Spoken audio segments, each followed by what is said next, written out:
Welcome to the Freek Easy.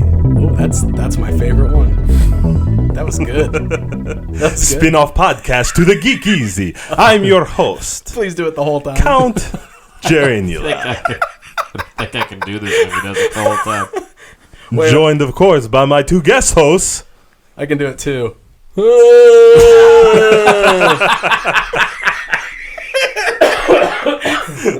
And I'll just do my best Lon Chaney. Hi, I'm Lon Chaney. Yeah. You're my girlfriend now because I say so. That's Lon Chaney. for real, I'm psychic.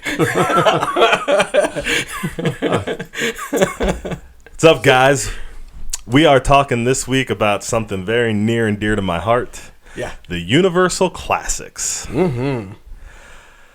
What'd you guys think? Is this your guys' first experience with the Universal Classics? As full movies, yeah. Like Yeah. I've seen parts of a bunch of these before, yeah. but it doesn't play the same. Yeah. I was going Nope. to say, I mean, and watching these, you realize just how iconic these are, even Yeah. if you have never watched these movies before. Like, there's so much about them that I recognized, even though I have never seen the movies all the way through before. Right. Yeah. It was awesome. Yep. There's definitely something ingrained in, like in the culture, and especially particularly in like Halloween, that even if you've never seen these movies, when you watch them, they feel very familiar. Yeah. So we watched Dracula, 1931, Frankenstein, 1931. What was the next one? The Mummy, which was 1932. Wolfman, which was all the way in 41. And then we watched Creature from the Black Lagoon. Which was 52, 50, I think. yeah. It Yeah, was. way, Way in the 50s. Yep. So that's another thing I was kind of surprised about when I was looking them up. Like, I don't know, you just kind of lump all these guys together because they're the classic Universal monsters. But man, some of these movies came out decades apart from each other. Yeah. You know, like, I mean, for that's sure. a 20-year difference right there. Yep. Between some of those, like, most iconic monster characters. So that's kind of cool. Well, and I think, like, part of the familiarity is that these movies have been, like, spoofed or not even spoofed necessarily, but, like, alluded to so many times that I thought the modern allusions I was seeing was to movies that were just alluding to these Right. in the first place. Oh, yeah. You know? Yep. So I'd see something, I'd be like, oh, that's like from that 70s movie that apparently was also, that they took it from this 30s movie. You know? Yeah. Yeah, Yep. totally. Yeah, these were total roadmaps. Like, they created these characters, but also, like, the genre itself. Like, you can see so much in all of these types of movies, like, from these few films here that we watched. It's amazing. Yeah. Yeah. Oh, for sure. Well, I mean, just in vampires, Oh, yeah. right? Yeah. Just in vampires. There are kids today that will go, blah, I'm a vampire, blah, imitating Bela Lugosi. Yeah. Who couldn't tell you who Bela Lugosi is, have never seen a Dracula movie, Yeah. much less his Dracula movie. You also, know what I he mean? never said blah, blah, Never blah, said blah. blah. I don't know where that comes from. Maybe not in your copy. Yeah. Well, and It's a deleted scene. I love that too because that's like a thing, like Hotel Transylvania. Have you ever seen it? Like, Parts of because it. Adam Sandler plays Dracula in that movie, and he does a Bela Lugosi impression as Dracula. But they joke about that all throughout the movie because he's always like, "I don't say blah blah. Where does blah blah come from?" Because every time somebody does a vampire impression, that's what they do, and that's like a real thing. But that accent and everything, and even just the look of the character with the little necklace with the cross on it and the cloak Yeah. and everything, that is all down to Bela Lugosi. Yeah. Like, he became the iconic Dracula, the iconic vampire. Is all right there from this movie. It's amazing to see. It's awesome. Dracula. Well, let's talk the movies. Okay. And we'll start with Dracula because it was the first chronologically, and it's my favorite. Probably from a technical standpoint, the least of the five that we watched, the worst. But man, I love it. It's the one I love, and so much of that comes down to Bela Lugosi. He is just so. he fills up the screen every time he comes on. He fills up the screen, and he just rules that movie. He had We've got a lot of awkward like close-ups of him. Oh, dude, the close-ups are so great. I just love those like crazy like hard cuts that they do all the time, where they're just like close-up of a face, close-up of another face, close-up like I don't even know what's happening here, but I love it. Well, it's like these reaction shots. Yeah, there was long awkward reaction Except shots. he's so still. They almost look like stills. But that's kind of a thing you see in a lot of movies from that era. Is like those kind of not like with Lugosi. You know, like with Lugosi, they were just like, okay, just stand there and hypnotize the camera with your eyes, and so he'd just be like, you know. But you will see that a lot, and I don't, it always makes me wonder, like, where they got that shot from, because sometimes it almost looks like, because I watch a lot of old movies, and there's several, like, specifically I'm thinking of several shots in It's a Wonderful Life, where, like, where somebody's saying something, and it'll cut to somebody reacting, but the reaction isn't quite right, and it's just, like, this weird single shot of them, like, and it's like, what was that? Why did we put that in there? And they do the same thing several times in the Maltese Falcon, which is another one that I love. But so it's kind of a thing from that era of movie making to get that shot like that. But I love it. Yeah, I did too. I was really impressed. Like, first of all, watching all of these movies in black and white gives them just this really cool, like, aura. Like, I don't know what it is, but it definitely makes them feel more Halloween or feel more, I was really impressed with, like, the sets for this movie. Castle Dracula looks so cool. I was going to say, some of those painted backdrops, too. They look so cool. When they've got the carriage going towards the castle. Yeah, when the carriage was going up to the castle. Awesome. And then all the stuff in the castle, just like, it just looks so grand and spooky, and, like, it was awesome. Yeah. I was just so impressed with the spider webs everywhere. Well, and I love that scene. And the giant spider. Yeah, I know. I was going to say. I love that scene where Dracula just, like, walked through it, and, like, it didn't phase him or anything. Renfield's just like, what the? There's like a spider web here, and like pokes it with his cane or whatever. I was like, that's amazing. Like, it's just so weird and subtle, but I don't know. I liked it. How good was that dude? He was Renfield? Awesome. Yeah. Renfield was great. Yeah. And that we talked about this a little bit when we were watching Puppet Master, but you had brought up Six Shooter's laugh, how you thought that it was recycled from something else. That's totally Renfield's laugh, right? For sure. Yep. Yep, for sure. That's what they used, right? Six Shoot. That's amazing. Yeah. I noticed it immediately. You planned the whole thing, didn't you, Jeremy? Yeah. That's why I brought it up. Nicely done. I just wanted. I suggested this whole spin-off podcast just so I could make that connection. So we can make finally. Brilliant. Now everybody knows, and you can take credit for it. I like it. Put it on the internet, quick. I'm gonna get a. Yeah, it stood out to me. I noticed it right away, and because he does it so much in the movie too, and every time he does it, I'm like, that's it. It's so like distinct that is like if they didn't sample that specifically, they definitely homaged it, right? For sure. Because it's had to be. It's the same thing. It's the exact same laugh. Yeah. So I don't know. Do we need to give a rundown of the storyline, or people know? Like we meet Dracula. Yeah. Renfield goes to meet Dracula. Weird Transylvanian count turns out to be a vampire. Yeah. Goes to London. Yeah. So. Was there a reason given for him wanting to go to London? I was a little unclear on that. Like because the whole thing was like he sent for Renfield, and then when Renfield got there, he hypnotized Renfield and was like, "No, you're going to take me to London." I just assumed like he was in such a small area and everybody kind of knew his shtick at that point. He was probably running out of people to eat. So he just needed to go somewhere where there's more people he could eat. That's all I need. Now that's me jumping to that conclusion. But it makes sense, and that's all I need. Yeah. So okay.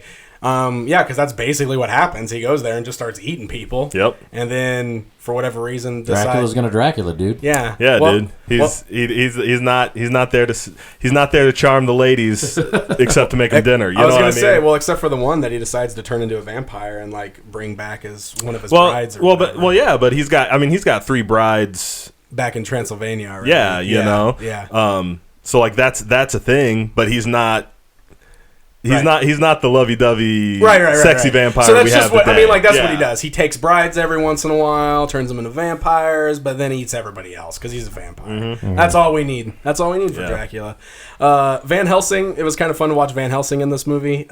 He's an old guy, Like an old professor. he's an old professor, but he's like Not Hugh Jackman. he's not Hugh Jackman. That wasn't Hugh Jackman? What? That wasn't Hugh Jackman? No, it wasn't. He looked just like him.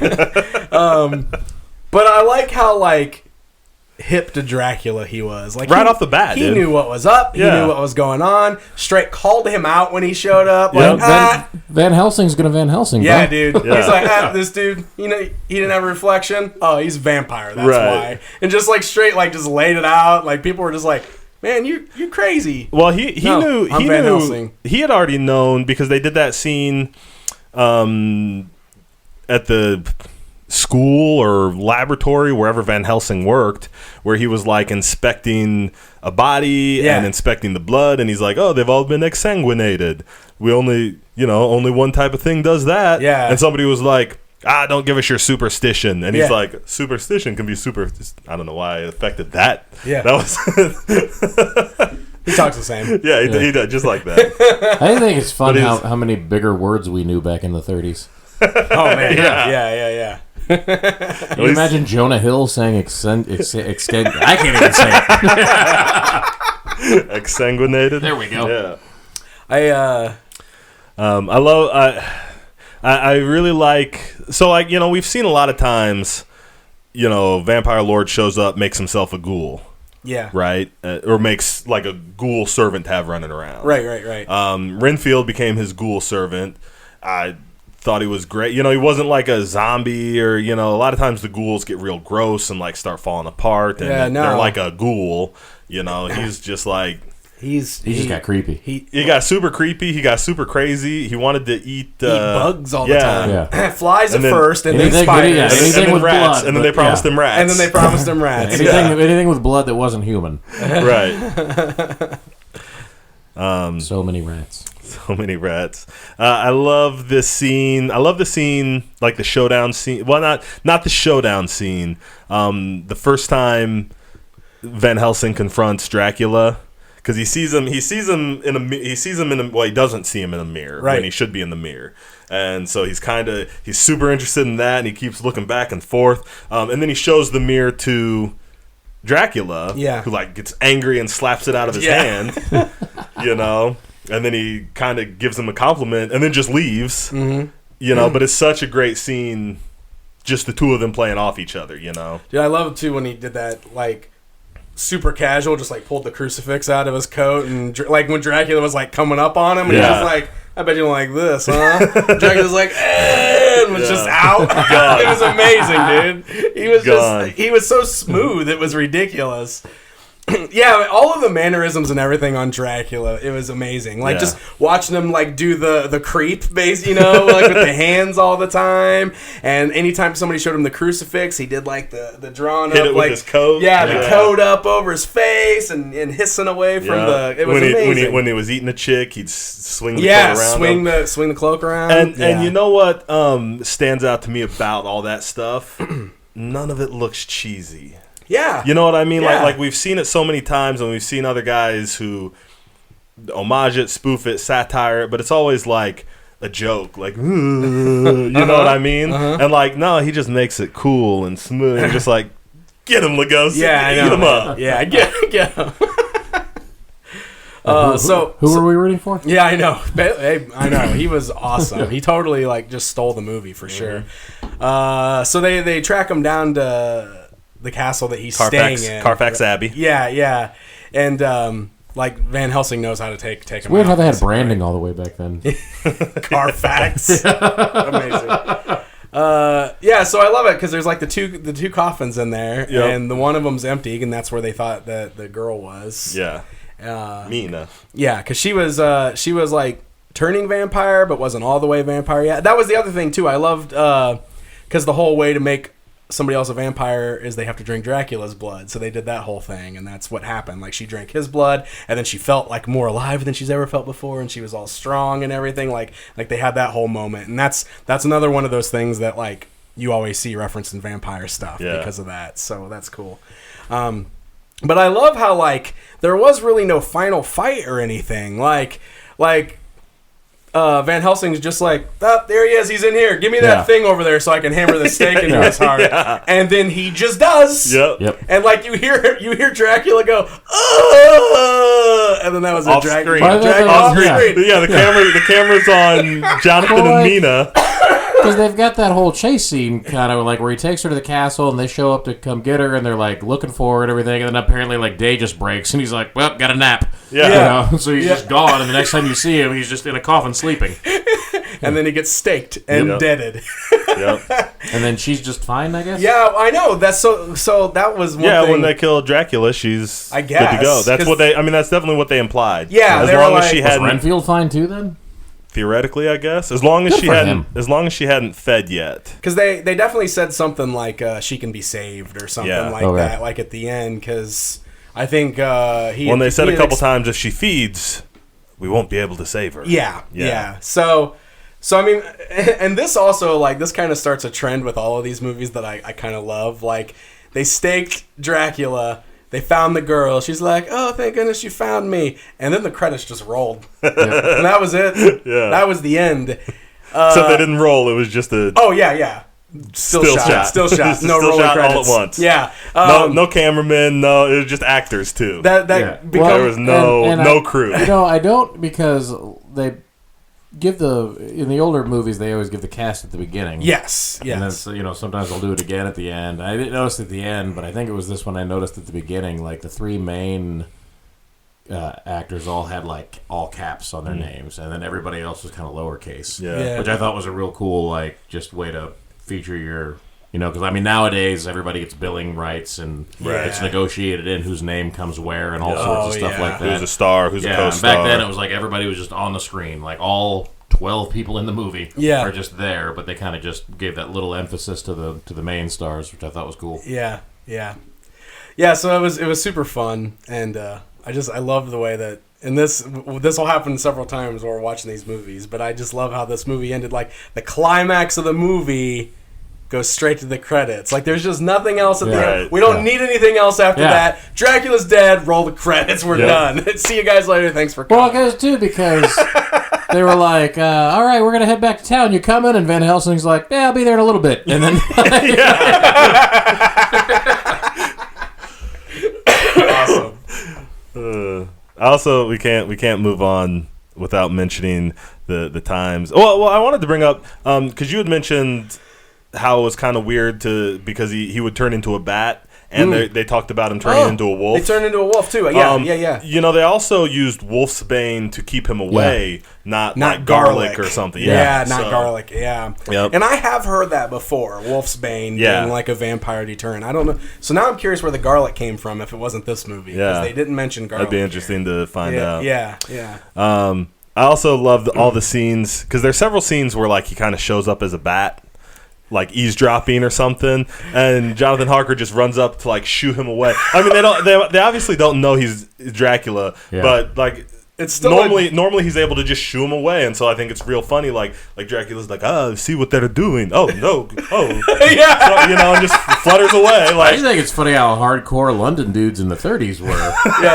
Because if a bat that size flies up on one of us, we ain't just going, get out of here, bat. I know. That's what I mean. That bat was huge. Well, and they're just like, beat it, bat. Get out of here. Yeah. Well, that one time Mina's like talking to the bat as he's trying to, and he's just like, look out, it'll get in your hair. And because they get the bat where like he thinks she's like responding to him, because right at the end, like she says something that doesn't make any sense. He's like, wait, what? Such a good movie. It was awesome. I loved it. So obviously that came out. So now Bela Lugosi had actually played Dracula on the stage before this. So he had been like a stage actor, and he had played Dracula a few times on the stage. But he does this in America, and obviously he's a huge star. Yeah. And so they immediately offer him another role for another horror movie that they're making, Frankenstein, which he turns down. Yeah, I read that. Yeah. I looked that up and saw that. Because, of course, Boris Karloff goes on to famously play Frankenstein. Yes. But what I was reading on here was that it was a different director or something originally, and Yeah, some different crew with a different vision. They wanted to make the monster more of just a mindless killing machine. yeah, they took away like his human, like the His that's sympathetic side. the sympathetic side of Right. Frankenstein. I wanted to make him like a killing machine. Yeah. And Bela Lugosi wasn't on board with that, Right. so he turned down the role, and then ultimately it was changed to be more like Mary Shelley's novel, which Yep. is what we ended up getting with Boris Karloff. Right. So Bela Lugosi turned it down because he didn't like it, and then it ended up getting changed anyway. Yeah. So that's really interesting stuff. Yep. Well, you wonder, though, too, if he would have signed on, would it have changed? Right. Or would Yeah. they have stuck with? Oh, they would have Just stuck gone with ahead. it. Yeah. And I always thought that was interesting, too, in the sense that, like, when I was watching Dracula, I noticed how short Bela Lugosi was, standing next to everybody else. And when you think of Frankenstein, like, Boris Karloff, like, looks tall and lumbering, and, like, that's what you think of when you think of Frankenstein. How different would Frankenstein have been if Bela Lugosi became the iconic look for Frankenstein? Yeah. Well- that'd have been interesting. Well, one thing I'll say, I don't think in the book that being huge and lumbering is part of the monster in the book. I don't think so either. Yeah. Well, like, this movie created the Yes. the look that people know of Frankenstein, Yeah, right? Like, Boris that's not Karloff necessarily- created Frankenstein. Yeah, bolts in the neck, flat head, Yep. green skin. That all comes from this portrayal Yeah. of Frankenstein, not the book. Yep. So, yeah. So what do you guys think of Frankenstein? I liked it. I was going to ask about the sympathetic nature of the character because I was wondering if it played that way in the 30s, or if it was just the scary monster. Because like there's those scenes where when you're first really meeting him, like after he's up and about, and Fritz is being a total jerk to him. Dude, Fritz, dude, and no. all that stuff. Like, did audiences in the 30s like go, this monster's terrible? Yeah, whip Look that at- monster. Yeah, that's what I'm not quite to that level, but essentially, yeah. Because looking at it through this lens, I'm like, man, I hope he just murders Fritz and tears him apart, and then he murders Fritz, and I was like, yeah. Wait, am I supposed to feel that way? I know. I don't know what's going on right now. Well, that seemed, though, like I was getting mad, though, too, because I was like, man, yeah, I'm totally on Frankenstein's monsters side right now. Because, they're Frankenstein's kind of doing that thing where they're showing him the light, and he's like, oh, light, and then they turn it off, and he's like, oh, where'd the light go? And so, they're kind of having this moment with him where they're like, oh, look, we're teaching him this stuff. And then Fritz runs in and starts waving a torch in his face, Well, doesn't stop! Which was hilarious, too, because he comes in with a torch, not like he's attacking him, he's just got it, and it clearly freaks the monster out. And so Henry Frankenstein, which feels weird saying, is like, get the torch away from him, and Fritz is like, oh, yes, and just starts shoving it in his face and chasing him around. I'm like, whoa, it's like torturing a puppy dog or something. I definitely think that there's supposed to be some. I think they definitely got some sympathies from him in the 30s, because of all the horror movies that we're talking about today, that one has so many sequels. yeah. And it's not a thing that goes away because there definitely is intended some sympathies for the Wolfman. When we get there. So that's not I don't think it's like a brand new I think they did it intentionally. Yeah. Quick rundown. I say quick rundown. I'm thinking about this now. I say quick rundown, and I said even with Dracula, do I need to give the quick rundown? If I don't need to give the quick rundown, it's because everybody knows the plots of these movies from these movies, not for what I mean, not from something else. Like, this is where it is. In this movie, Henry Frankenstein is assembling a body of cadaver parts, and he's got his lovely henchman Fritz. Yeah, his henchman Fritz, who Danny mentioned, was surprised it wasn't Igor. Yes, yeah. Well, I mean, because when he first shows up, I mean, that's a trope that you think of, right? That Dr. Frankenstein's assistant is Igor, and he's like a little hunchbacked weirdo following him around. So it's like, oh, but his name's Fritz in this movie. And that was Renfield, wasn't it? Was it Renfield? Was it the same actor? I think I'm so. not actually sure. Yeah, that's a good. I mean, they recycle so many of the actors for these movies.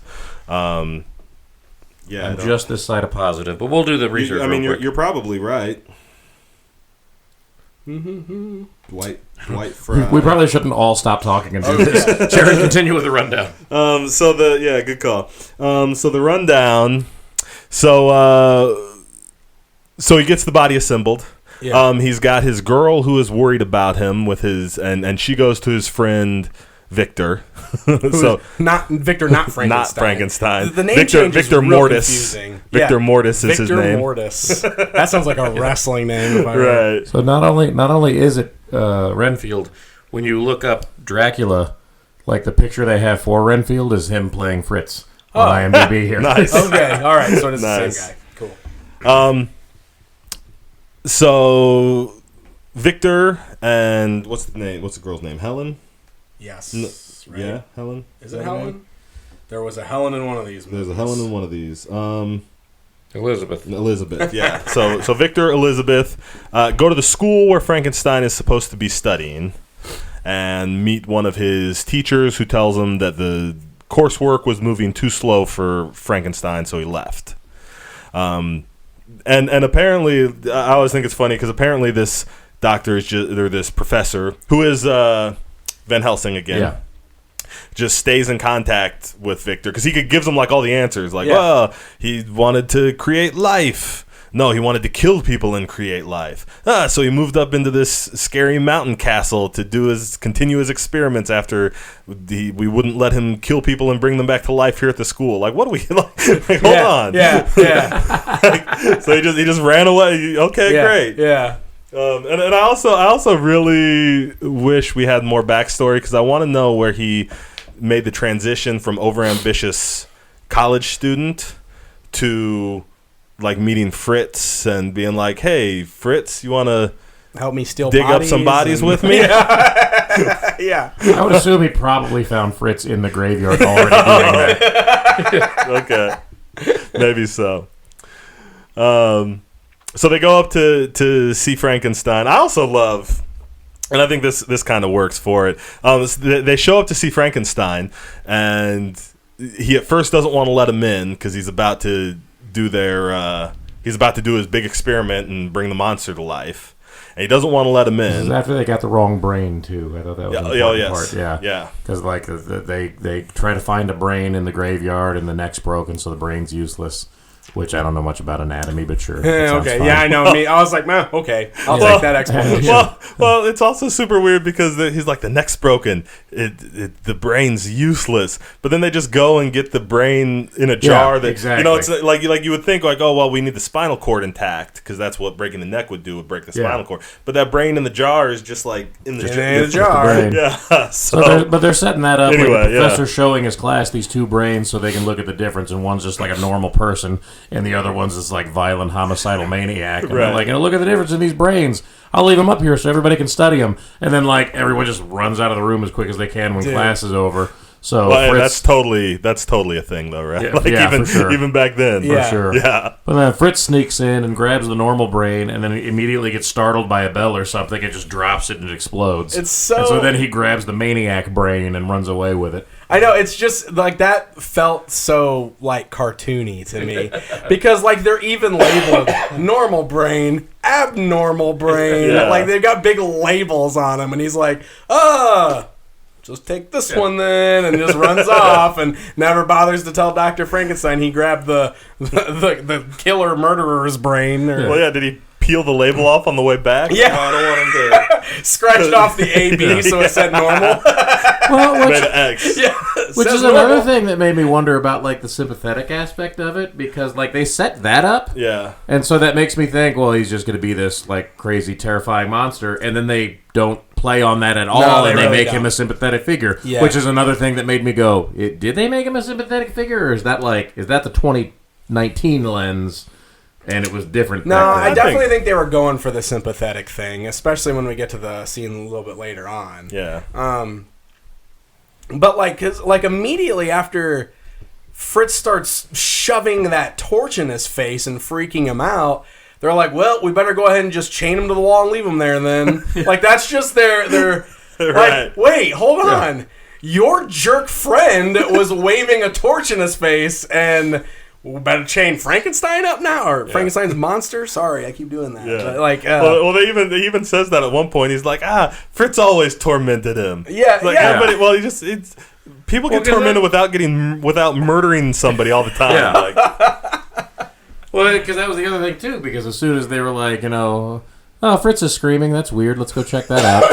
And then Fritz was murdered. Yeah. Yeah. But like Fritz was always tormenting this giant monster thing. And so then it's like, well, we only let Fritz torture him for like, I don't know, 5 or 6 weeks. Yeah. And this is what happens. We better just kill him. Yeah, yeah, I know. I mean, it's totally that thing too, though. Like, you chain a dog up on a chain and you start messing with that dog is going to get meaner and meaner and meaner and meaner. And I mean, they totally did that whole thing. But yeah, it was ridiculous. Yeah. I was like, okay, I'm starting to see why Frankenstein is so angry right now. Yep. You guys are being a jerk to him. yep. I did. Remember when you first find Sloth in Goonies? Yeah. And he's kind of like, that's the first thing I thought of. Like, I was like, it was probably like a Frankenstein homage, like directly, like that, the way he was like chained in that room and everything like that. Yeah, and yeah. He even had the same kind of like voice and stuff like that. So, just one of those that was like, I never realized that was an homage. Yep. Yeah, You know? yeah, totally. Wow, I didn't even think about that, but yeah, you're spot on, I'm sure.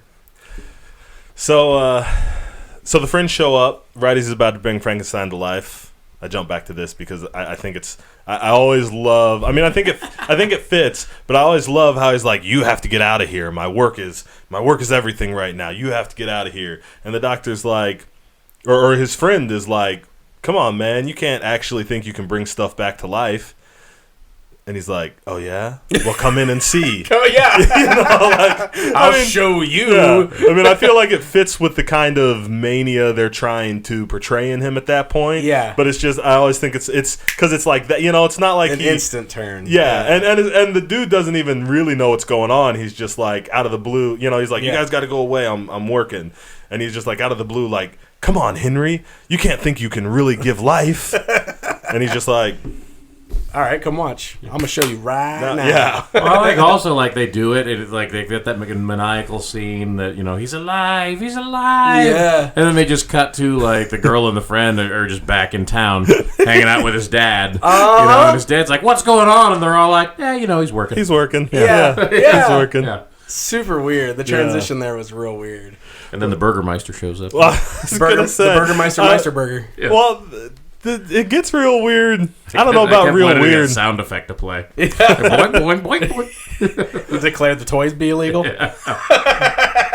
Well, so they go back to the town where Henry Frankenstein's dad, Baron Frankenstein, like runs everything, and then we get like this super, like I feel like there's these super awkward, kind of out of the blue like comedy segments of like. Victor's dad is just this blustering. The Burgermeister can't say anything important. It's like, what is this guy doing in this movie? Yeah. Give me wine. Wine. This is my grandmother's wine. Yeah. Don't give any to the maids. It's wasted on them. It's like, what is this guy doing in this movie? And then he decides that. They're like the fiance and his friend. They're like, Victor's working, and he's like, working? Puh, there's another woman. I'll get to the bottom of this. And he just goes up to the castle, like where he's holding Frankenstein. Yeah. His monster. Well, yeah, where Frankenstein's holed up with the monster, and the other doctor who's just like part of it now until Frankenstein murders him. Yeah.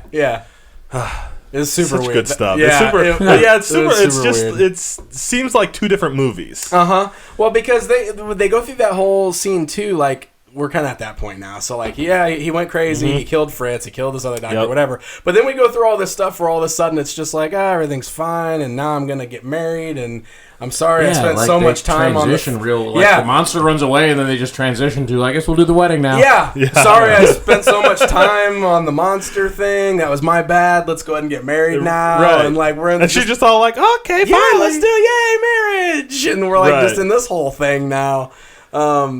But this is where this is where we start getting into some of the other iconic scenes, because since the monster's out on the loose now, this is where he meets the little girl. Right. And this is one of those scenes where, like, even though I had never seen this movie all the way through, like, I recognized this moment because this is like he has that personable moment with the little girl, and the little girl's not scared of him. She's like, "Hi, who are you? Can I show you something? Mm-hmm. Like, look at these cool flowers. Aren't they pretty? The flowers float."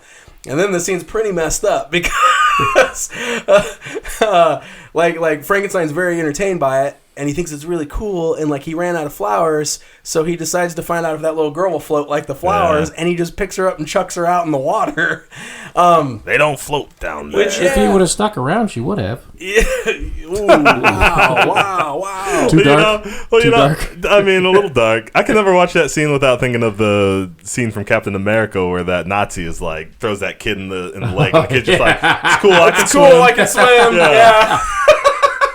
But no, not this. This little girl can't swim. So. Well, it's funny. Like he just picks her up, and she's like, "You're hurting me," and then just gone. And so the scene's cut real weird. I noticed because like he chucks her out in the water, and then it instantly cuts to him like not in the same spot, and he's like, "Oh," and crying and runs away. And I kind of felt like there was some weird choppiness going on there. And okay, go ahead. So I looked it up and saw that scene was very heavily censored after it initially came out, because that scene caused quite the uproar of him murdering a little girl. Mm-hmm. And they actually cut out the whole part of him throwing her in the water. And that part of footage was apparently lost for years. And then it was ended up found when, like, I think they didn't re-add it to the movie until, oh my gosh, let's see. I don't know if it's right here in front of me, but it was like till much later. Much later. Like I'm talking like DVD release stuff. They found that footage and cut it back into the movie. Oh wow. Okay. It was something that late. But it still definitely feels like it's not all the way there. Oh yeah, right? for like sure. It feels like there's an awkward cut after that. Like there's probably some of that footage still missing. Yeah. Yep. But they had cut that whole part out entirely because it was too unsettling. Wow. And that's pretty crazy. Yeah. I mean, it's just one of those things, though, that shows you. I mean, well, but honestly, movies have though, changed like a lot, it was an unsettling scene, even as it was. Like as soon as he met her, I went, "Oh." Oh, absolutely. I was watching. That's the only one that I watched with Christina, and when I say watched, I say she was like on Facebook for most of the movie and sleeping for the back half. Yeah. But the one part she was awake for was when that little girl got thrown in the water, and she went, "Did he just kill that little girl?" And she was pretty upset by it, and I'm pretty sure that's why she decided just to go to sleep after that and didn't want to watch anymore. Yeah. So it got her. Yeah. You know, I mean, it's still today. That's still a pretty unsettling scene. Yeah. See, this is I watched this one with my son, who's 5. Yeah. And this was the only I think he would like all of these. Yeah. But I did think it was like I'll watch Frankenstein with me. This will be fun. And then we got to that part, and I was like, and he did the same thing. He's like, "Is she dead?" And I'm like, Yeah, kinda. Okay.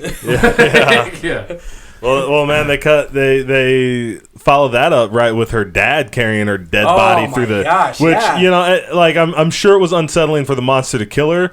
Man, am I a little more haunted by the image of her father carrying his dead daughter through the look on his face and like, oh my god, best acting in all 7 movies. Joke. Right? I was gonna say, of all the movies 5. we've watched, I feel like that has got to be the most gruesome thing in all of them, for sure. because none of them got this. Yeah. Like that's the most unsettling of everything. I feel like. Well, because I mean, like other people died, but nothing is quite like a little girl getting murdered. And carried through the street, it's always worse when it's a kid. Yeah.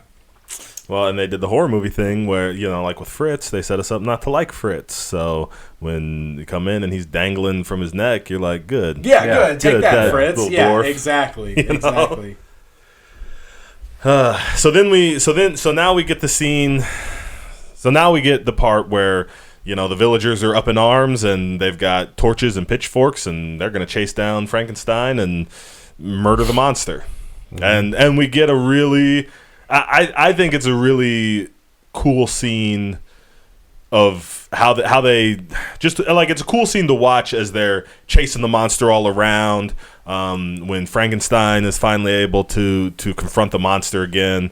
I noticed a couple things because he's kind of having that fight with the monster, and like he's got his torch and like he's fighting and drops the torch, and then the monster like throws him down like on top of the torch, and the torch like he kind of kicks the torch out, like he lays on the torch for a minute, then kind of kicks it out of the way, and I'm thinking like it's like leading right up to that, he's like kind of swinging, and like not to say that Frankenstein's monster was like comfortable with the torch at this point, but there was definitely that like moment where Frankenstein's like, "Oh, I got this," and then realized like, "Oh, I'm not sure that he cares right now." Yep. This may not be the trump card I thought it was. Yeah. Right. Yeah. Well, I'm also thinking about like because just the actors, like those are the two actors doing that with a real torch, and you can kind of see where it sets some of this like stage on fire, And I'm just like, man, that would be all CGI and 3 different stuntmen nowadays. Totally. Like, no, this was just two like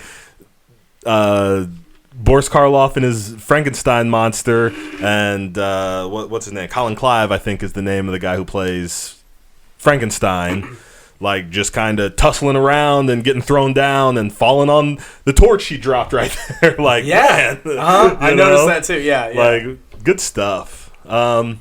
They chase the monster up. Well, he gets so after he beats up Frankenstein, the monster throws him over his shoulder and carries him up where they corner him in the windmill. Yeah. And I love because he carries him up. Yeah, I love because he carries him up and throws him off the windmill, and we got that great shot of that clear dummy hitting the windshield or hitting the big arm going around because Frankenstein throws him off, right? Yeah. Oh, fantastic so stuff. awesome. Yeah.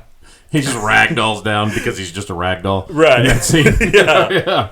And then they just like pick him up, and he's like, fine. Yeah. Well, I love they're just like get rid of him, send him back, and then they just burn the thing down with him. You know what I mean? Like at that point they're just like, he'll be all right, get him out of here. Kill the burn beast. it down. Yeah. And then they just burn down. And then I felt bad for Frankenstein's monster some more. Yep. Yeah. You know? Because then he just was trapped in there while the thing was burning down. I think you're supposed to. I'm wondering now if I should have watched this with my 5-year-old. Yeah. Because I just remembered this the other time where he's just like, are they killing him? I'm like, yeah.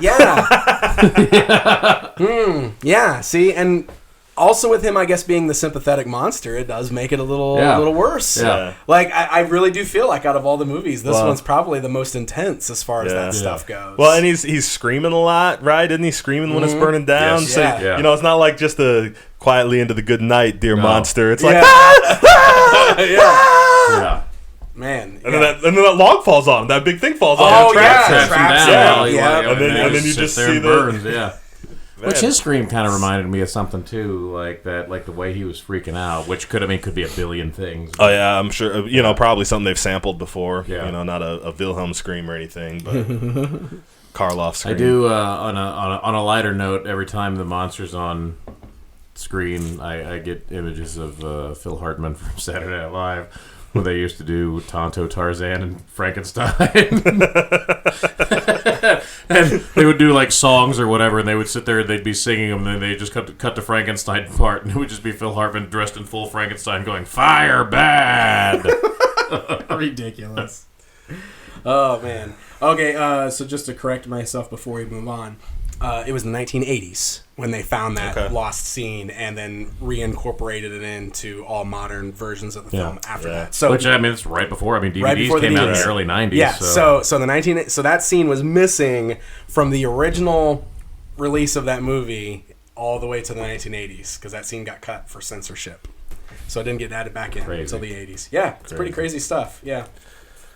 So as intense and unsettling as that movie turned out to be, it also turned Boris Karloff into a huge superstar. Yeah. Well, this movie got like a pretty big reception, and despite the censorship that happened to it because of some of the some of those scenes. Right. It was a widely well received movie. Like people loved this movie. Well, and you gotta imagine even then, like that kind of stuff was good. You know, like if if you heard about the movie, they had to cut. They had to censor this stuff because it was so, you got to see it before exactly. you can't. Yeah. Exactly. Even back then. Yeah. So Karloff goes on to do The Mummy. All right. And The Mummy is 1932. So The Mummy is much different and probably not what you think. We kind of when you think about Karloff going from being Frankenstein to being the Mummy, and when we think about the Mummy, we remember, you remember the Mummy and all bandaged up and kind of walking with the limp, and all those came from later versions of the Mummy. In this one, he's not really the Mummy. He spends most of it made up as an Egyptian, a wrinkly Egyptian. He's got like a weird face. But what delighted me about this movie was, and impressed me with Universal in general, I guess, because flash forward decades later when they do the Brendan Fraser movies, which I assumed were just like, they wanted to make this big CG action fest, and they just picked a monster and they ran with it. Like, no. That Brendan Fraser Mummy movie is this movie with some CG action scenes added to it. Yes. Like the storyline, the names, like everything is just carbon copy exactly this story. Yep. The Mummy's name is Imhotep. Yeah. And what's... Are you sure it's not Imhotep? Imhotep. Dude, sometimes these guys say Imhotep in this movie instead of Imhotep, and it just makes me so mad, because I'm like, all right, white guys pretending to be Egyptians, stop saying Imhotep. I feel like that happened in the later ones too. It's a couple of times. I don't feel like that was the first time I had ever heard that. No, but I think they do it. The Americans do it when they first find the thing, and the one's going Imhotep. What's that? That's right? Imhotep. Like they played it off like a joke. That's right. Yeah. That's right.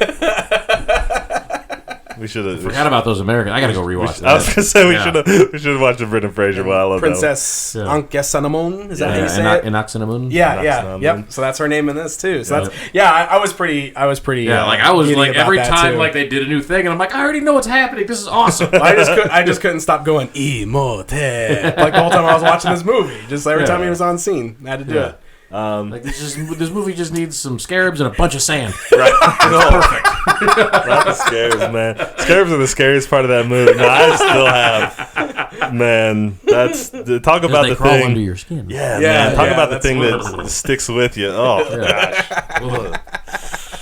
Anyway, but that was the thing that surprised me, though, because we only see him as the iconic-looking mummy. Like, you see him, and it is very iconic. You're like, that's the Mummy that I know. Yep. But it's for one scene. Yeah. And then after that, he's normal guy he's in a disguise. Yeah. Like his face still looks all wrinkly and mummified, but it's like makeup or painted or something. Yeah. And well, I think they actually kind of they had little pins or something. I was reading somewhere that pinched his skin to make it wrinkly like that. Really? Yeah. Oh, because wow. I remember, sounds awful. Yeah. That sounds terrible. Yep. I was watching a making of or something where they were talking about that and how just uncomfortable it was for him to do that, but he's such a professional that's what he did. Whatever. Ardith Bay. But so this movie, it's great. I love it. It's my least favorite of the 5 that we watched. Yeah, by far. I really enjoyed this one. I did too. And I don't know. Like I can't promise if I ranked them it wouldn't come in 5, but this was one of the happiest I was. Yeah. Through all, but again, just because it really made me happy that new version was just this version. Yep. And I just it's the same thing. Never would have guessed. If you've seen the '99 movie, the bad guy's whole plan is exactly the same. He's trying to resurrect his lover from the past by using a reincarnation of her, what he believes to be the reincarnation of her in a modern woman. Yep. It's the same thing. Yeah. He's just trying to bring his lover back to life. Which sounds also familiar from, I don't know, Puppet Master 2. That was Toulon's whole thing. Holy cow, that was Toulon's whole thing. Yeah. Puppet Master. Yeah. Okay, Puppet Master, we see what you're up to now. Imhotep Master. Yeah, so there's a few things in this movie that stick out to me as that I just don't like. That I think. I think one interesting thing about this movie, we have such a tendency, I think, to imagine like the creature feature. Yeah. So we just expect him to be like the mummy, kind of stumbling around the whole Yeah. time. And there's like some actual thought put into this. Uh-huh. Now, my other complaint is that I really feel like they were. Yeah, I hate that too. No. Putting thought into these movies. No, but here's my other thing. I think some of the thought they put into that movie was, hey, let's do Dracula again. Yeah. You know, I felt like there was a lot of elements brought directly from Dracula. You know, once again we have the actor who played Van Helsing back in the Van Helsing role. You know, he just randomly, I don't know if he's an Egyptologist or what he is supposed to be in this one, but he pretty much just randomly figures out what's going on and then becomes the guy who confronts Imhotep over it. Yeah. You know. There's the scene, you know, he's kind of hypnotizing the girl, you know, there's all that stuff where she wants to be, but she doesn't want to be, and is she going to be? Kind of like Mina was doing in Dracula. Yeah. When you say it, I can see all of that. I didn't feel any of it when I was watching I didn't either while I was watching it, but we were talking about it earlier, and I totally saw the same thing, because it is like, yeah, he hypnotizes the girl, he brings her back to the lair, he's got plans to do what, you know, it's very similar. Yeah, it is very similar. He uses a lot of magic. Yeah. It's like a cool way to reboot it, and you know that's one of the reasons that it's not my favorite. Not like I'm like these hacks, they're just redoing the same thing. You know what I mean? Not like that. Yeah. But it's one of the reasons it falls down to my bottom 5. Yeah. Yeah. My favorite thing about this were all the clearly not Egyptian people playing Egyptians. Which, I get it, was just the thing that we did back then. Yeah. But there were some scenes where I was just like, all right, man. Whatever you say. Right. I mean, come on, Boris Karloff. Yeah. is the main star, and he's like supposed to be an Egyptian, but it's fine. Yep. I can definitely say it's not my least favorite of the 5. Yeah? I'm confident with that. Okay. Which is your least favorite? We'll get there. Okay. All right. I guess there's not like a whole lot else to say about it because we kind of covered the whole thing there. Yep. But like the end was kind of interesting where she just starts praying to Isis or whatever. Yeah. And then the Isis statue just like comes alive and like defeats him. Yeah. Yep. Like blasts him with that light or whatever it is. Yeah. And then he turns back to a mummy, then turns into a skeleton, then falls apart. Yeah. And that was just it. I thought that was awesome when they panned down, though, and he was just kind of like... Yeah. Blech. Yeah. Well, I love again. this was one of those really great reaction shots, right? Because they kind of did that thing where like they just showed the transition of him turning to a mummy and then slightly to a skeleton, but then they panned over to those guys who were just like staring and then both looked down at the ground at the same time while like the sound effects of the bones falling. I was like, this is what great cinematography right here. That's good stuff. Although it is, you know, it's probably worth noting. Because we're gonna have to talk about something here with the next movie. The damsel in distress saves herself in this one. Yeah, you know, which was probably not a thing. You know, I mean, it's not a thing that happens in any of the other movies. She seemed a lot less damsel-y, too, for most of the movie, except for the weird scene where the one dude just started coming on to her, and she just totally started making out with him for some reason. Yeah, I was like, what is actually happening here? Because he was just like, oh, you're pretty hot, let's kiss. Like, that's legit how that conversation kind of went. And then like, they cut back into the office, and when they came back, they're just on the couch making out. I was like, okay. Good job, bud. How weird does that chick look? Yeah. I mean, she's like the real life Betty Boop. Like, her mouth is real small, her eyes are the super real big. Life Betty Boop. Like, I mean, you know, I always thought she looked weird. All right, so is that everything we got to say with the I think so, mummy? yeah. I think so. I think we've said enough. So we jump to now 1941. Yep. For the Wolfman. The Wolfman. Starring Wolfman. Lon Chaney Jr. How'd you guys feel about the Wolfman? I thought it was really cool that you know, in the 80s when they did Teen Wolf, pretty much the exact same movie again. Yeah. All the basketball and I didn't watch this. Okay. You didn't watch it? No, just kidding. Just kidding. This was actually my favorite of the bunch, I think. Yeah, This was your favorite? Because this one played the most like a Cary Grant movie. You know, I can see that. But then there's a werewolf at the end. Well, you know? it's Cary Grant was 40s, wasn't he? I mean, it's definitely that. Yeah, like yeah, it's right for sure. around that era. You know. And I thought Lon Chaney was pretty good. Like, he definitely super creepy at the beginning. Dude, you okay. know, like, but that seemed acceptable I know. in the movie. Well, so I guess... That's what I was kind of laughing about earlier. Because, like, this is one of those movies where you're looking at it through a modern lens, and you're going, whoa, bro, we need to rein that in just a little bit. When he finally... Because, basically... this guy comes back to the town that his father runs again, pretty much. Right. So that's another sort of staple that seems to run through here. And they're building this telescope, and he starts playing with the telescope and just starts looking in this like window of this girl, and it basically is just peeping her through this telescope. So then he decides to go to the shop where she works and see her, and just knows all this stuff about her. And it's, from our perspective, it's super creepy. Like, from her perspective even, she's just like, how do you know these things? Like, because he's obviously just coming on to her real hard. And she doesn't really know what to do. But then she ends up talking to him. They take a walk or whatever. When they got to the point where he finally, like, told her, like, I was looking in your window with a telescope, I was like, oh, thank goodness. Yeah. Because, like, you still come off as super creepy, but, like...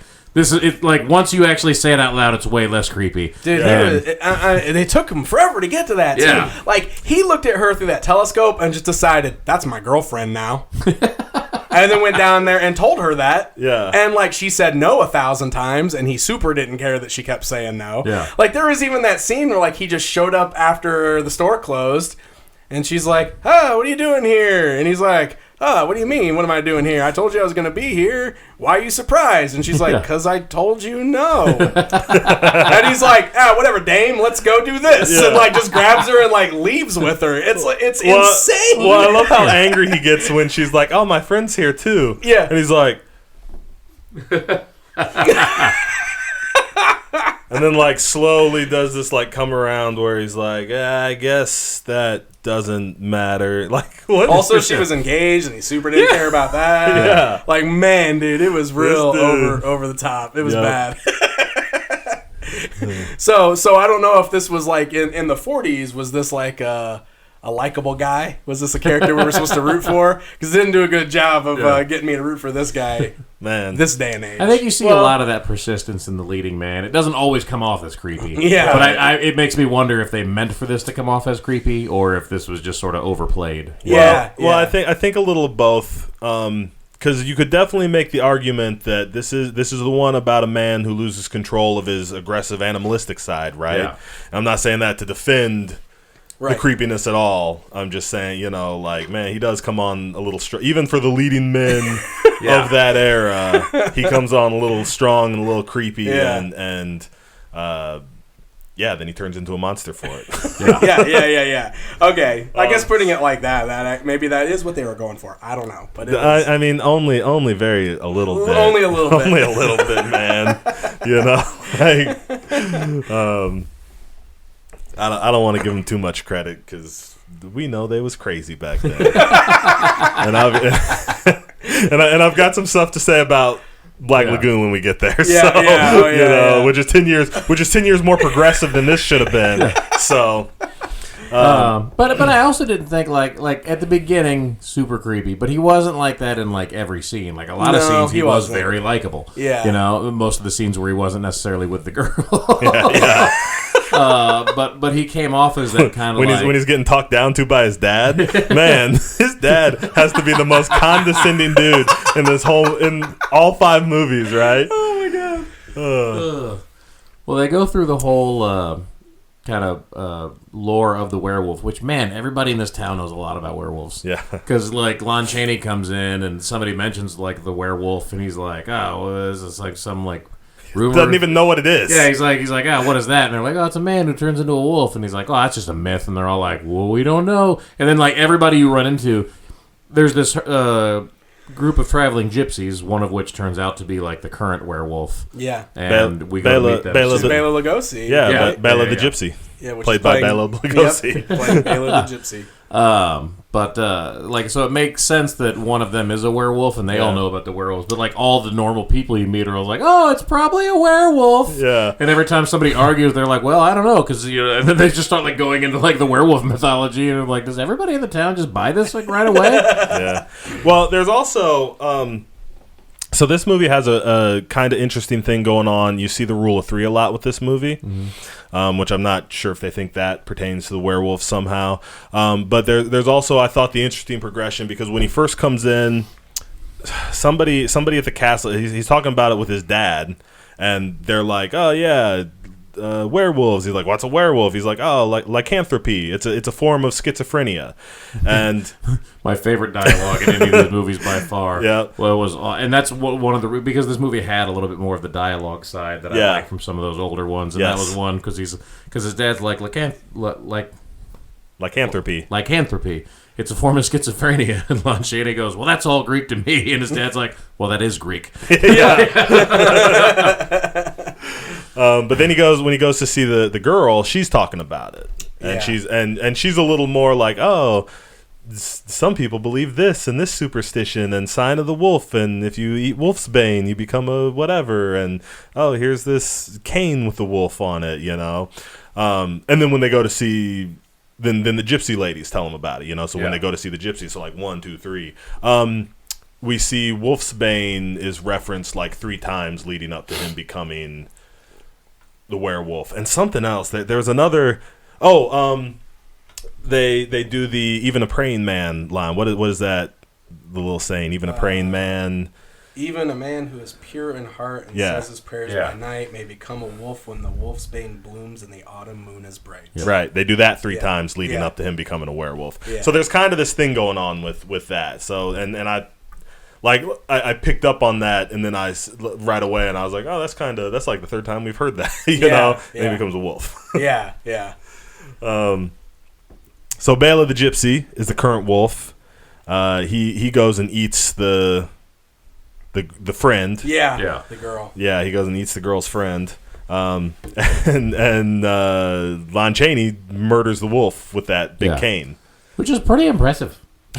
Yeah. Well, it's one of those moments. I had to laugh because him and the girl from the shop are like walking through that creepy, foggy forest when they hear like a howl and her friend scream. Yeah. And he's like, "Wait here," and just runs off. Like they're not in the, he's not leaving her somewhere safe. They're not. Because she's even like, wait a minute. Starts like following after him. But so he runs over, fights that wolf, gets bit in the chest, and then beats it to death with his big heavy wolf cane that he got from her shop. Which is like, dude saw a wolf and was like, "It's all right, I got this stick." Yeah. Like, if I came around the corner and a wolf was eating one of you guys, like, no offense, but I'm like, well, they're gone. I might as well not die, too. Yeah, no sense in both of us getting eaten. I'm not going to go, I got this stick. I'll just get revenge on this wolf. Well, let's point out for sure, like, that cane is like a hammer. Yeah, it's huge. It's not like a stick. It's like this cane with this big, like, half-pointed, I mean, it looks like a hammer. Ugh, love it. But... so he gets bit by the wolf. Obviously, he becoming a werewolf. And they rush him home and put him to bed. Yeah. Then they go to like search the murder scene and they find the gypsy dead. Yeah. Yeah. A man with a crushed in skull. Yeah. And the cane. And the dropped cane's the cane laying next to him. Yep. Yeah. Because one of my favorite things about this movie is when they they know immediately what happened from looking at the site. This is clearly the murder weapon. Right. Yeah. And so that cop picks up this cane and he just comes into Lon Chaney's bedroom with it, and he's like, "Oh, Bela the Gypsy was murdered with this. Is this yours?" And Lon Chaney's like, "That's mine, but I didn't murder Bela the Gypsy. Like, I used it to kill that wolf that bit me." Yeah. And the dude's just like, "Oh, I guess I'll just leave this here then." Well, and just sets it down. They're like, "Oh, the wolf bit you, did he? Let's see the scar." And he's like, well, there is no scar. Like, he looked like his chest. And the cop's like, "Oh, the wolf bit you, but there's no scar, huh? Well, here's your cane. Have a good day." Yeah. Here's the murder weapon. Yeah. Right. Have a good day. But then even better, Lon Chaney spends the rest of the movie carrying that thing around with him everywhere. Oh, love it. Well, he does find out, like, because the other gypsy tells him when she's trying to tell him what happened. She tries to explain to him that it was a wolf, but it was because he was a werewolf, and you killed him, and it's okay. He's in a better place now. Yeah, like I like how okay the gypsy woman was. Well, because he was freed of his curse. Exactly. Like, that's the way she presents it. And she's almost like helping him along. To help explain it to him. But she explains to him that a werewolf can only die by a silver bullet or a silver stake, a silver knife, or a silver hammer. Hammer, like the cane that you've got right there. A stick with a silver handle. Yeah. So basically, we find out that the handle's made of silver, and that's how he was able to crush the skull of the wolf. Which is really interesting. I mean, I've never heard that part of it before. Right. You know, I always just think silver bullet is the way you kill a werewolf. So this is one where we get some creature feature stuff with him running around. Yeah. We get the fun transformation scenes. I like the transformation scene a lot. Yeah, it's good stuff. I like it. I mean, it's so simple, but I love it. And then even the way like he walks is really cool because he like does that thing where he's like basically walking on his toes to make it like he's walking on like dog paws basically. I thought that was creative. I thought that was really cool. I like it. I mean, this is another very iconic look, right? Like, this is the iconic Wolfman look. I thought it was interesting how when Bela was turning into a werewolf, he was a full-on wolf. Yep. But why was he, like, always just, like, a half-wolf, half-man? Like, I didn't really... They never explained... There was no lore. There's nothing to explain that. It's just how it was. Again, just me projecting ideas onto it. I just assumed it was because, like, Bela had been the wolf so much longer, he had progressed more and more into the transformation. Okay, maybe. And so, like, the first couple of times that it gets worse and worse each time. Yeah, exactly. You know, 'cause we don't know. We have no idea how long he had been a wolf, but it seemed like it was quite a while. Well, I laughed that he clearly had like a wolf shirt because when he comes in for that first transformation, he like starts peeling clothes off, and he's in like a wife beater, like a wife beater. Yeah. And then like we watch his feet make the change. And then we see him running through the forest, but he's got like this black long sleeve shirt on, and I'm just like, that's interesting. So he turned into a wolf and put the shirt on. Okay, cool. That's fun. Cool. Yeah. I mean, yeah. Well, he's got to be presentable. Yeah. Obviously, it was too. It was like buttoned up all the way with a collar. It's like one of those things where they film the scenes separate and realize that they had done that. If they even thought of stuff like that back then. Yeah, exactly. It reminded me of like the old Incredible Hulk TV show transformations where they just like focus in on like a body part. Yeah. And it changes a little bit, you know, and then like you get the scene where like the whole thing is there. Totally.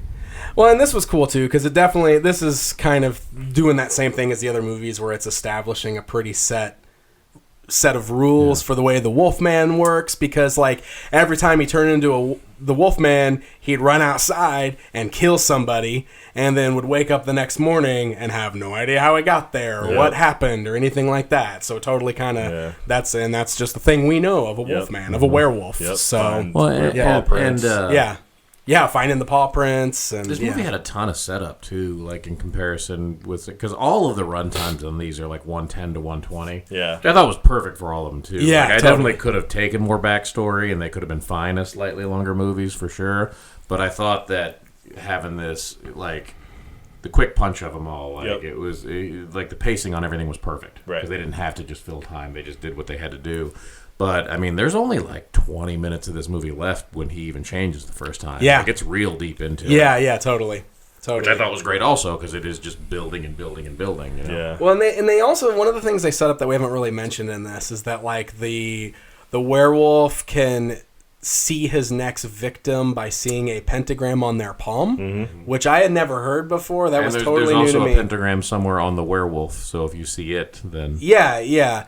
And because, like, that was what ended up happening was, like, he had seen the pentagram on the girl's hands. Right. So he freaked out because he was like, oh, my God, you got to get away from me. I don't know what's going to happen. This can happen. Which, when you go back to earlier in the movie, that's what happened with Bela. Yep. Bela had seen that in the palm of the girl's hand as he was giving her a fortune and told her to get out of there. And then he ended up murdering her. He turned into a werewolf and killed her. Right. So like, they had set up for that earlier on in the movie and what was about to happen here. And this would be, like, his final transformation. Because this is when his dad, like, got onto it, right? His Yeah. dad kind of figured out. Yeah, well, there's well, no, his dad never really figured out, right? He Not figured until it was done. Not until it was done. You're right. 'Cause he figured out, and his dad, he told his dad, and his dad was like, "Quit being ridiculous." He's like, "You got to tie me up." So they tie him to that chair. Yeah. While they go, because his dad's going out with everybody to hunt, Hunt the wolf. the wolf. Yeah, yeah. I also really we kind of skipped over it, but I really like that because there's the point where after he's been bitten, but before he's changed the first time, I think, where he meets the girl's fiance, and so like that's like a little bit awkward. And then the next time, like they're going through this carnival, and the fiance guy's like, "Nah, come let that dude hang out. You know, I'll show you I'm not jealous." And they have that really cool scene at the shooting range thing.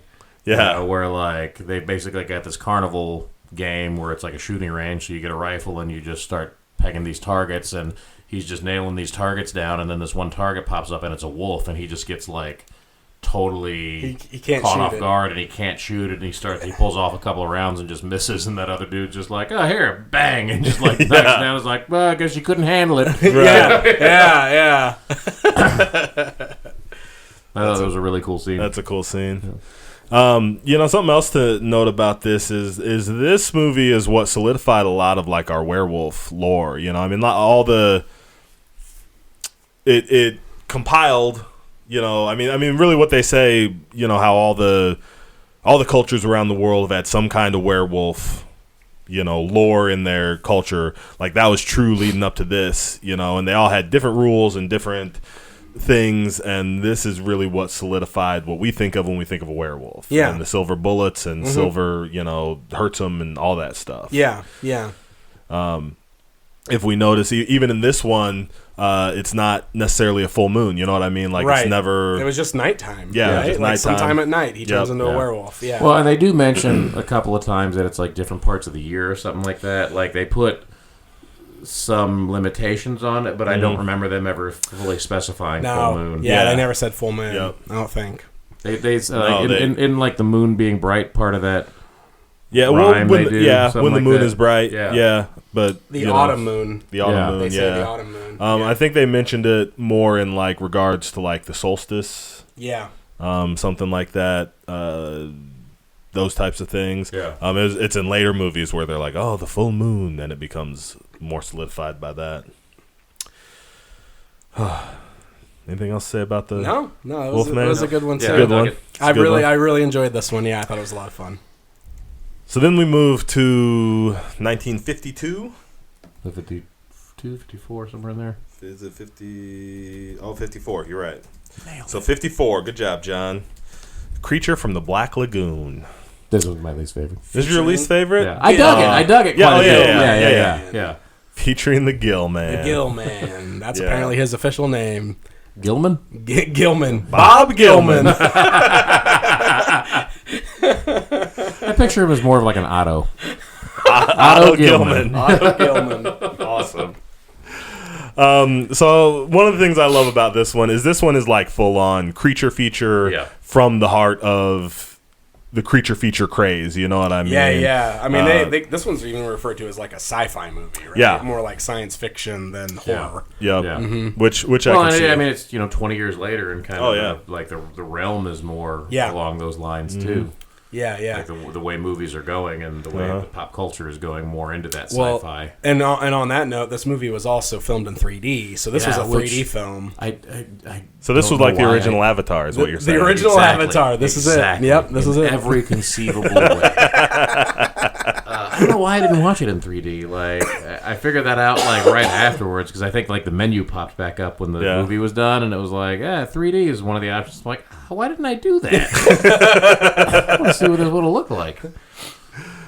So this one's pretty different from the rest in that regard, because this one we have some scientists that find a fossil, which Geologists. some geologists, which the find Amazon. they find a fossil of his hand. Yeah, they find like a skeleton of a Gill Man's hand. Yeah. And they pull it, That was Bob Gilman. That one was Bob Gilman. Okay. which I loved. I had to laugh at a lot of the science in this movie, because like they find this fossilized skeleton hand that they pull out of the side of a cliff. Yeah. And then they're like, we've got to go get an excavation team and dig out the rest of the skeleton. I'm like, that's not how fossils work. Like, I don't know if we didn't know that then, but that's not how fossils work. Right.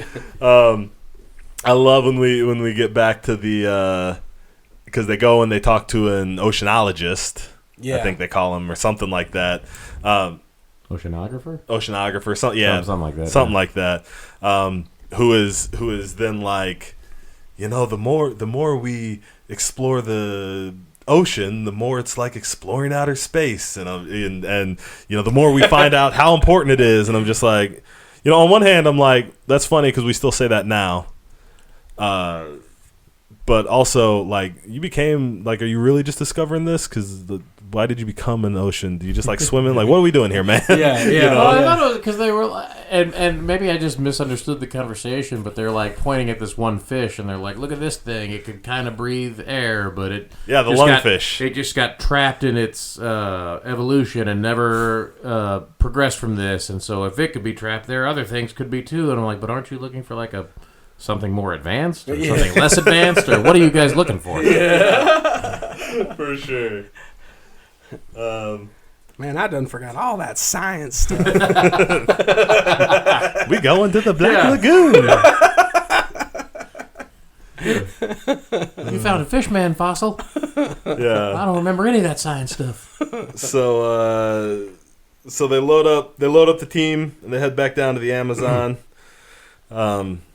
We get some not very flattering portrayal of Amazon natives. Yeah. Although I love when they get murdered by the fish. Yeah. Or by the gillmen. Yeah. Because they're the first victims. Yeah. And I love because they just do the thing where like the hand comes through the tent. Oh man, it's so funny Yeah. because it's like you see him like swing at it and like the hand just like blocks it and just puts the hand on his face and shoves him off camera, and then that's all we see. Yeah, you see the amazing. outside of the tent like rocking. But I feel like the natives that get left at the campsite and then murdered by the monster is something I've seen over and over again through the years. And to realize the origin point. Yeah, for sure. For sure. So when they come back, they've got the group of scientists and the girl. Yeah. Who just like, what is her job, man? Is she not also a scientist? I mean, I guess she's supposed to be. Just a scientist. I thought they worked together. She's supposed to be, but she spends that whole movie not having a clue what's going on, and they explain everything to her. And that one guy, even at one point, is like, mansplain everything. "Oh yeah, her. for sure, for sure." That's totally the way they treat her in this whole movie. Yeah. Well, and that one point, they're even like, the guy who's like the hero is like, what did they just find out? Did they just find? Was it after the first time they saw the Gill Man? Oh no, it's because they show up and they spend weeks trying to excavate the side of this rock, this cliff where they pull the skeleton hand out and don't find anything. And then he's like, well, if this cliff has been here for thousands of years, some of it could have fallen into this lagoon and could be at the bottom of the lagoon. Maybe we should go take a look. And they're all like, yeah, that sounds great. That sounds like a good idea. Let's do that. And he's just like, well, except I don't know if we should do that since there's a woman here. I'm just like, what? Yeah. Like, why is that even a thing? And it's just like out of the blue. It's not like, it's not like she did anything, anything to cause that. He's just like, we should go do this. Except there's a girl here, guys. What are we doing? Like, what are you doing, man? I will say, and this is also definitely a sign of the time since we're in the 50s now, but this is the first of these movies that kind of portrays a little bit more of the sexual side of things, because they have that whole scene where we get the girl doing the sexy swimming in the water, and they really focus on her for a while, and she becomes the object of affection to the creature. Yep. And so we get that really long scene where he's just creeping on her from underwater, and we see her doing like her little water dance thing all through there, and that's definitely the most risque any of these movies got. You know what I mean? With showing. I mean, she was the most scantily clad we've seen of any girl, because she's straight in her bathing suit and swimming around. So, But that which is her funny. white bathing her suit. white bathing suit that she brought for the archaeological dig to the middle of the Amazon. yes. Which is funny too, because even in that scene, she's wearing more clothes than any woman in any scene of any movie would nowadays. Exactly. You're totally right. But that becomes like a big plot in this, is that the creature totally sees something in her, and he kind of becomes infatuated with her. Yeah. So this is that whole, the beast falling in love with the beauty kind of a thing. Yep. Yeah. I totally love. So we've got the two guys. We've got the hero, and we've got the jerk, who is just like. Man, we've already seen where they kind of set up the guy that you want to see get killed. We had Fritz. Yeah. They kind of set up Fritz to be a jerk. But man, this guy has got to be like one of the prototypes for like, let's just make this guy a total douche. So when the monster kills him, everybody's glad. Yeah, totally. From the word go, and they did some things that couldn't be accidents, where he just flip-flopped back and forth, because he was the one that was like, we should get a expedition going and send our own expedition down there. Why would we let anybody else do it? We should go do that. And then the very next scene, he's like, this sucks. Why are we here? I hate this. It's just like, this is your idea, bro. We've all known that guy. Oh, for sure. For sure. That was the thing I said, because I was sitting here. I watch these movies with my mom because she loves those old movies. I'm sitting there watching this one, and that dude, and that's the first thing I said, because I was like, man, that guy wasn't this his idea? That's how silly is that? This dude's you know what? I know that guy. I've been on trips with that guy. Yeah. So Totally. I got yep. My bad, movie.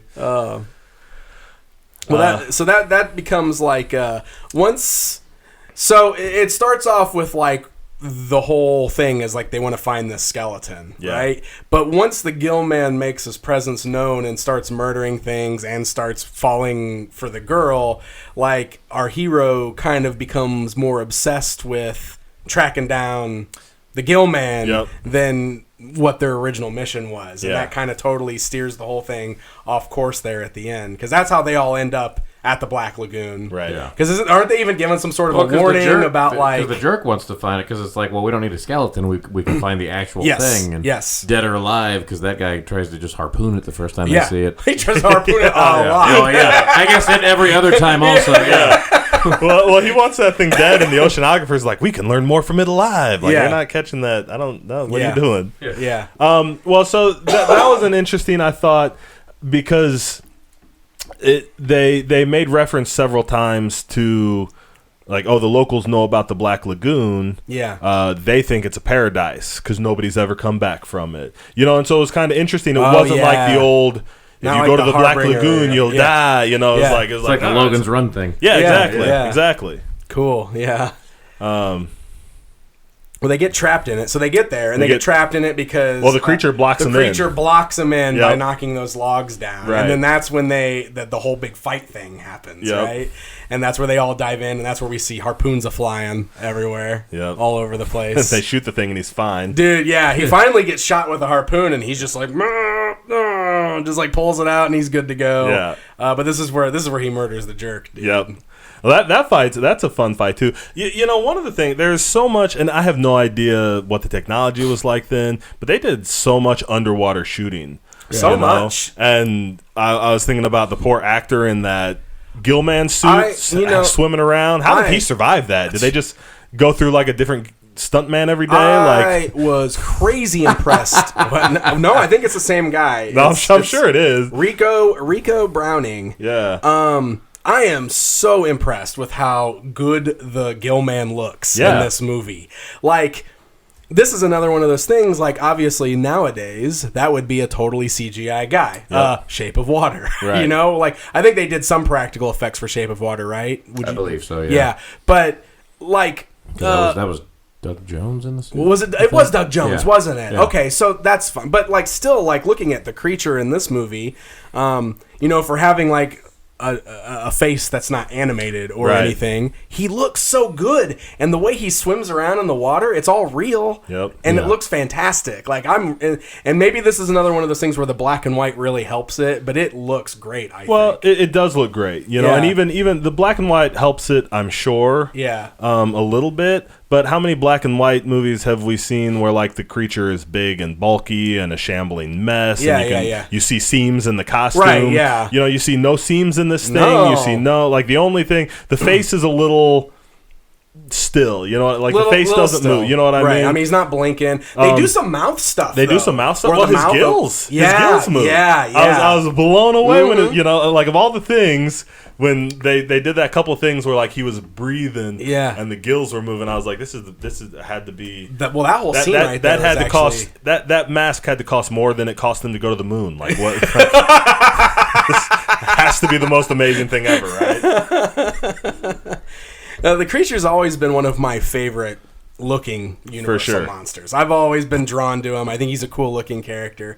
So I was real impressed with just the way he was pulled off in this movie. Like seeing it in action. He looked good. He could move. You know, absolutely. Well, that whole scene you're talking about too, like. Okay, well, let's get to that point. When they're fighting, he kidnaps the girl. Yep. Like he kills the dude. The rest of them get back on the boat. Jerk. He kills the jerk. The rest of them get back on the boat, and then Gilman shows up and like snatches her. Yeah. And he's off. Yeah. And like he brings her back to his little cave hideout or whatever. So they end up like he doesn't stay there very long. This is another one of those things where like all this happens right at the very end of the movie. Yeah. Like literally like the last 10 minutes of the movie is where all of the action is. So he gets her into the cave, but then they immediately follow him into that cave and just start blowing him away with guns. just shoot him dead. And they shoot him a million times, and then the one dude's just finally like, "Oh, stop, let him go." After they've already pumped him full of lead. Right. And but that scene right there is actually pretty intense because he's been shot to death, and he's like stumbling around like. No, I got this. Like basically, right? And like he's stumbling, but that's where the gills are going, and like he's like his mouth's moving like he's gasping for air, and he like collapses into the water, and he tries to swim away, but then he just floats there dead, and it's like it's super intense actually. Like it's a really intense death scene. And then the credits roll. And then the credits roll. They don't even get back on the boat. No. They chase him into that cave. Well, I love because they chase him into that cave, and for the hero chases him in first, and the beast just kind of like the creature just dropped the chicken. Some water. And he's like, "Oh my gosh, are you okay?" And the creature comes out and starts like trying to get him, and they're doing that thing where like he's dodging. And then the other two guys come in with guns, and he's like, "No, don't shoot it." I'm like, bro. And then they're like, bang, bang, bang, bang, bang, bang, bang. Shoot him a million times. Because guns solve everything. Guns solve everything. I guess. So they shoot the monster to death, and then as they're like thinking like, do we keep shooting him? He's like, no, let him go. It's like, bro, it's too late, man. You're not saving this thing now, man.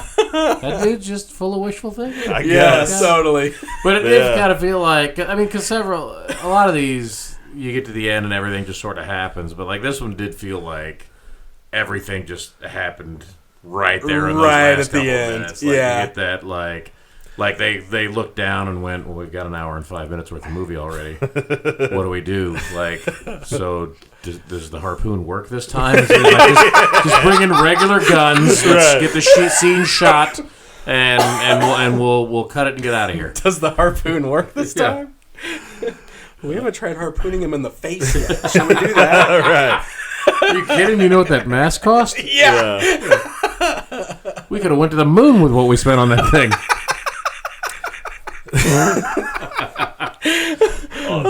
Here, we set the space program back 15 years. So this Gilman can breathe.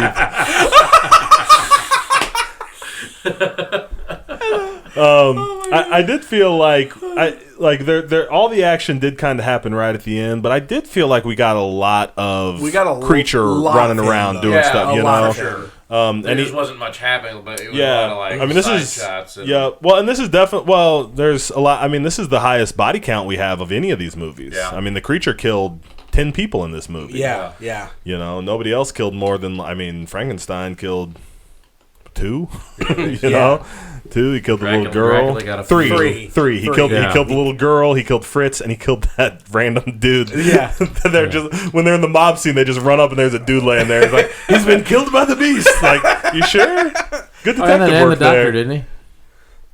No, the doctor lived. Oh yeah, he did kill the doctor. Yeah. Okay, so 4. Yeah, so 4. 4. I say Dracula got a few, but like that was more like reference than Yeah. it was like anything we Right. saw. Wolfman only got 2. I mean the 2 Wolfmen I guess got 3 together. 3 together. Yeah. Yeah. The Mummy got 1 or 2. Any? I don't think he had any. Well, he killed that one guy at the fireplace. Yes, Oh, he totally. Did. He Totally. killed that guy. Yeah. By With his staring at him and going, Yeah. Immortal. So the Gill Man was busy yeah, for sure. and bloodthirsty. I saw a movie at Riff Track's live event not long ago. I think it was one of this year's or last year's maybe called Octoman, I think it was called. Oh, Almost boy. positive. That sounds like a good one. Well, and it's funny too because having never fully sat down and watched The Creature from the Black Lagoon, like I sat down to watch this movie and I was like, this is totally a Creature from the Black Lagoon ripoff, Right. whatever. And then watching The Creature from the Black Lagoon, I'm like, oh no, that was a scene for scene Creature from the Black Lagoon ripoff. Except it was made like 10 or 15 years later and in color and with a billion times less good special effects. Yeah. I was gonna say it's amazing, like when you're looking at the things like the Riff Track stuff, and you see like because there's so many just bad, like laughably bad horror and sci-fi movies. Yeah. And it's kind of amazing watching these Universal movies and seeing like how legitimately good they are in comparison to all this other schlock that came out at the same time. Yep. Yeah. It's crazy. Or an answer, trying to follow it up. Yeah, There's no question why these are the right. the iconic ones that you remember. Exactly. Yeah. Yeah. It was a lot of fun. It's a lot of fun. This was a lot of fun. And there's I so love many these. more of these that I want to watch I want to now. watch the other 50 of these. Yeah, Yeah. like I know we had kind of talked about like Bride of Frankenstein, so I definitely want to do that. I want to see The Invisible Man.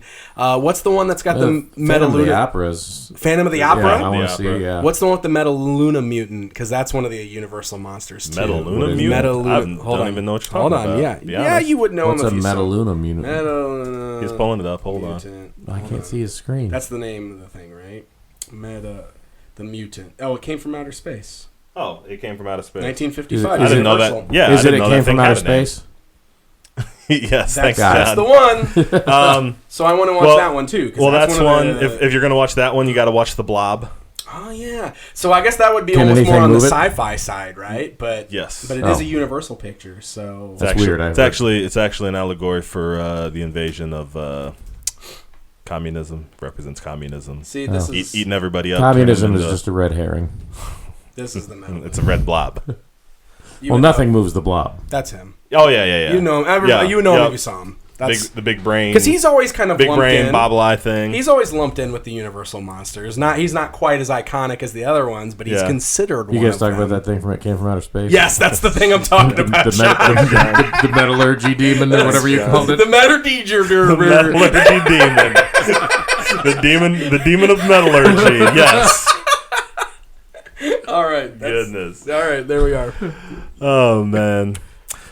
So much fun. There's a ton of them. Are we gonna Even the ones 40 more of these for season 2? sure. Maybe, yeah. Even the ones where we do well, actually, what I want to do for season 2 is do all the Hammer versions.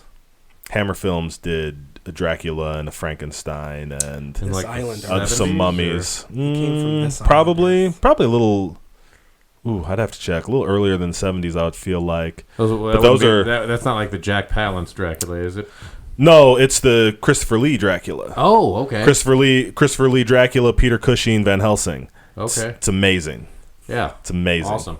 Awesome. Because I wouldn't mind doing like the modern versions also, like the Bram Stoker's Dracula with Gary Oldman and the, I guess the Wolf Man was the Benicio del Toro one. Yeah, I was gonna They did that Jack Nicholson one also, but I don't know if that's a direct. Well, that was just copy. Wolf, That was right? just called Wolf. Yeah. But then obviously the Brendan Fraser mummies. Well, I almost feel like the more the spiritual successor to the Wolfman would be like Werewolf in London. American Werewolf in London. Werewolf in London, yeah. The one by John Landis. Not the one with Tom Everett Scott? Not the one with Tom Everett Scott. That's Paris, right? Yes. Okay. Yes. But then Mary Shelley's Frankenstein, which I've never seen either. You ever seen it? Uh-uh. It's good. Wow. It's good. And it's different. Have they? I mean, like, I know they remade The Creature from the Black Lagoon terribly at least once, because we just already discussed that. And I'm sure 100 other times also. The Shape of Water. No, I'm talking about that Octoman. No, okay. Avatar. Isn't the we'll Shape just of watch Water Avatar. kind of the creature type movie? Yeah, like, the creature is similar, but the movie itself has very different. Nothing to do with. I haven't seen it. A lot of people liked it, but I haven't seen it. It's okay. I liked it fine. Yeah, but it's not this story at all. Okay. Yeah, well, I think that kind of the creature. I can't think of anything that was kind of like a creature remake. Man, it seems like that's kind of a style of movie. Like early sci-fi, like never came back into style. Like the creature features never came back into style. Like we don't get, like there was them and it came from outer space and apparently this island Earth, which is actually what the Metaluna mutants from. Oh, this island Earth, okay, which is another Universal picture. Because it came from outer space was the metallurgy demon. Right. This is the metal. Gotcha. Metallurgy demon. Yeah. This is the metaluma. Yep, you got it, John. That's it. But we haven't had that creature feature come back into style like that, you know. And when we get it now, it's Avatar or whatever. You know what I mean? Yeah. Avatar. Hey, we're getting more of those. Yeah, great. Save it for the main show. Maybe we could compare Creature from the Black Lagoon to Alien.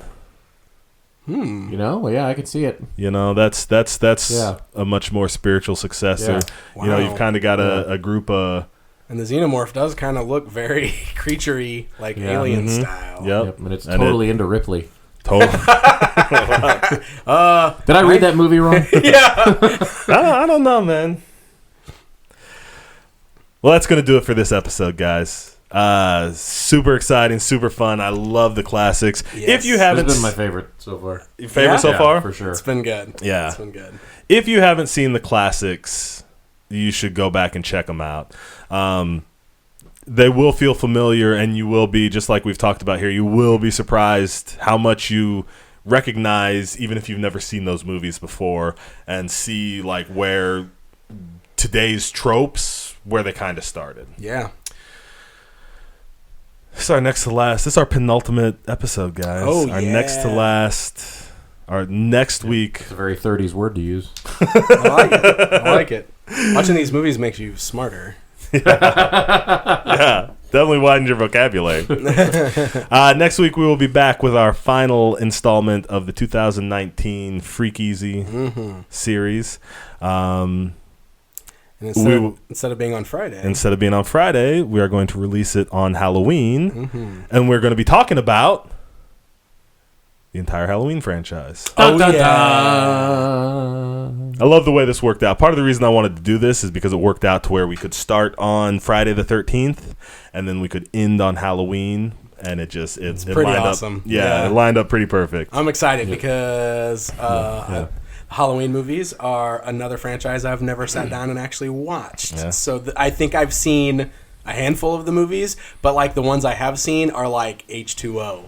And you know what I mean? Yeah. Like I've never seen the original Halloween. I've seen a couple of the good ones. You've never seen the original Halloween? Man, no. Oh my god! So I'm excited about that. John Carpenter. Love it so much. That's good. That's good. Yeah. Yep. So you're in for a good time. It's gonna be awesome. Yep. I'm ready. So season 2, we're gonna have to watch. We're gonna have to start it on Elm Street and. Yes, we'll set up a TV. We'll record on Elm Street somewhere. On Elm Street. Okay. And then we'll have to find a cool way to end it. Yeah. Okay. With the Metallurga demon. Yeah. There we go. Metallurgy. Jeez, Danny. What are you doing? You're killing me here. Guys, thank you for joining us. Listen to us on all the places. Why don't you guys head on down? Maybe I should do it. Like, comment, and subscribe. Ooh, hey, there you go. If you don't, head over to Facebook. Like us on Facebook, where you can ask us questions that we might answer on our regular Geek Easy podcast every other Wednesday. That's hard to do. Yeah. Hold on, I got the right. I'm Ron Chaney, and you can listen to us on Podbean and Google Play and whatever Apple uses. Oh,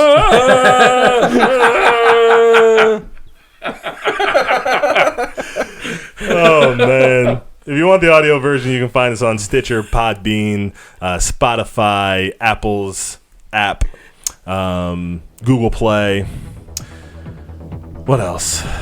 This Indian's off the rails. You got it. Oh, Good enough. Got it. Guys, thank you for joining us. We will see you next week. And don't forget, happy Halloween.